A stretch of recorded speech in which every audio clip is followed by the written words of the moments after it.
네, 국민의힘 배현진입니다. 장관님, 네네. 제가 알기로 축구협회에 대한 문체부 감사가 지금 네, 절차상 진행 중입니다. 진행 중입니까? 그런데 제가 일각에 지금 문체부에서 축구협회, 오늘 또 민영배 의원님이 말씀도 하셨는데 배드민턴 협회 자료를 요구했는데 적절한 자료를 받지 못하고 있다, 이런 지금 응답을 하셨는데요. 문체부 또한 축구협회나 배드민턴 협회로부터 지금 감사든 어떤 절차적인 것에 대해서 부응하는 자료를 제대로 제공받지 못하고 있다라는 얘기가 있는데 사실입니까? 좀 그런 면이 있습니다. 가능한 얘기입니까? 뭐 여러 가지 이유로 하여간 뭐 자료 조치를 좀 불성실하다고 생각하고 있습니다. 이 자리에 계신 우리 문체위원님들도 마찬가지시고 많은 국민들이 어떤 불편한 감정이 있으시니까 축구협회나 배드민턴 협회에 대한 어떤 진상규명을 원하시는 거겠죠. 네. 그런데 그 주무부처인 문체부조차 자료를 받지 못한다라는 게 저는 국회 상임위원으로서 도저히 이해가 되지 않는데요. 장관님, 감사가 제대로 진행될 수 있겠습니까? 지금 그 축구협회는 현장에 나가 있고요. 예, 저희 배드민턴 협회도 현장에 나가 있습니다. 그래서 물론 뭐 초반전에 좀 그 불성실한 것들이 많이 있었다고 불성실한 것인지 아니면은 자료가 감사에 필요한 자료가 없다는 것인지 어떤 쪽입니까? 뭐 없다는 것보다는 좀 제출을 잘 안 하고 있다고 저는 얘기를 들었습니다. 예. 그거는 뭐 해결될 거라고 생각합니다. 만약에 끝까지 협조하지 않게 되면은 어떻게 되는 건가요? 그거는 뭐 법적인 조치도 할 수 있고 저희들이 징계도 할 수 있고 고발도 할 수 있습니다. 부처 내부의 징계 말씀입니까? 네, 그렇습니다. 예. 아니면 감사원 감사를 추진하실 사항 이제 거기까지 갈 수 있습니다. 갈 수 있습니까? 네. 자, 이기흥 체육회장님께 질의드리겠습니다. 회장님, 모든 기관 또 우리 문화체육관광부 산하의 또 대한체육회에서 각종 협회와 연맹에는 모든 일을 할 때 그 절차적인 문서나 이런 것들을 다 기록으로 남기죠. 예, 그렇습니다. 예, 그런데 문체부가 국민적 의혹에 대해서 그 내용을 좀 살펴보겠다, 이게 무작정 징계하겠다라는 내용이 아니라 어떻게 진행됐는지를 좀 보겠다 하는데 왜 이 협조가 제대로 되지 않지요?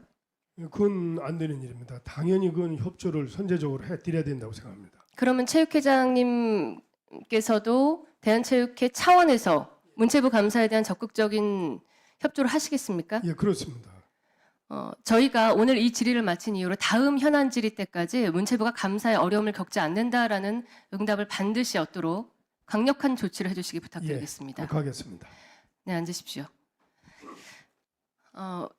문화재청장님께 질문 드리겠습니다.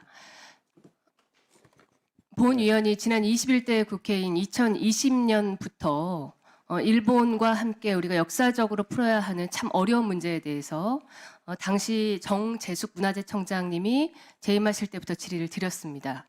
앞서 여러 차례 제 가족 중에도 그 피해자가 있다고 말씀을 드렸고, 특히 이번 이 사도광산 결정 문제는 사실상 우리 정부의 어떤 입장 표명이 어떠하든 국민 대다수가 굉장히 아쉬움을 가지고 이 문제에 대해서 왜 더 진전된 조치를 얻지 못했느냐라는 의문점을 남겼습니다. 청장님, 어떻게 생각하십니까?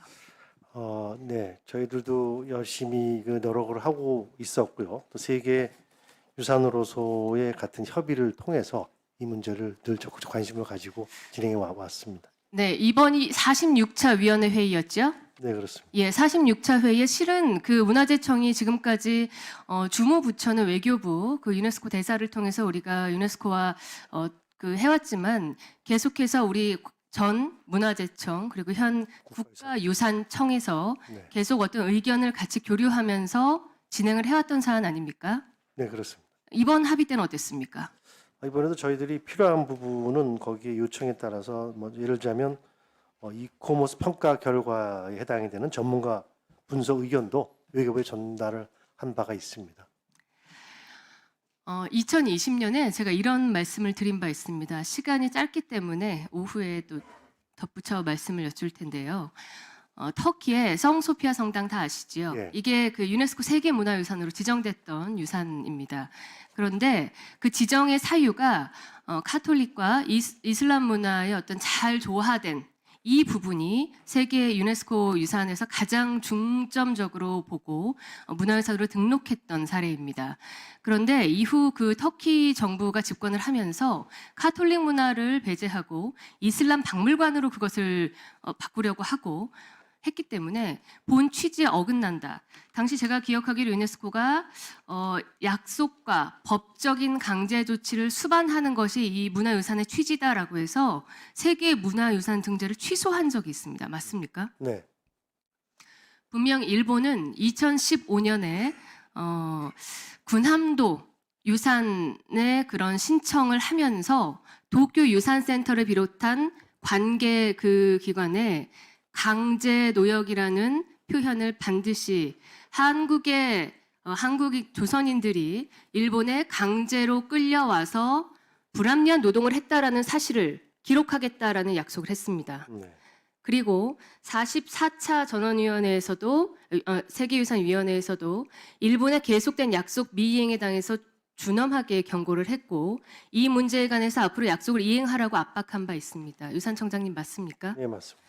예, 2015년 유산위원회에서도 같이 이와 같은 내용이 똑같이 나왔지요. 네. 그 사이에 저희도 많은 국회에 노력을 했습니다. 본연이 2020년도에 유네스코 공식 서한을 발송해서 답변을 44차 때 논의하겠다는 답변을 얻어내고 또 2021년에 제가 대표 발의를 했죠. 그 당시에는 군함도 규탄 결의안을 내서 국회에서 300인 의원님들의 만장일치로 국회 결의안을 내기도 했고요. 이러한 노력들을 해왔습니다. 그런데 결과가 지금 국민들 보기에 신통치 않고 마뜩치 않습니다. 앞으로 정부가 해야 할 일은 이러한 국민적인 서운함 그리고 역사적인 우리 풀지 못한 이러한 문제들을 앞으로 더 진전하기 위해서 지금 여기서 끝이 아니라 강제성이라는 단어를 일본 국민과 우리 국민들이 모두 알게 해야 하는데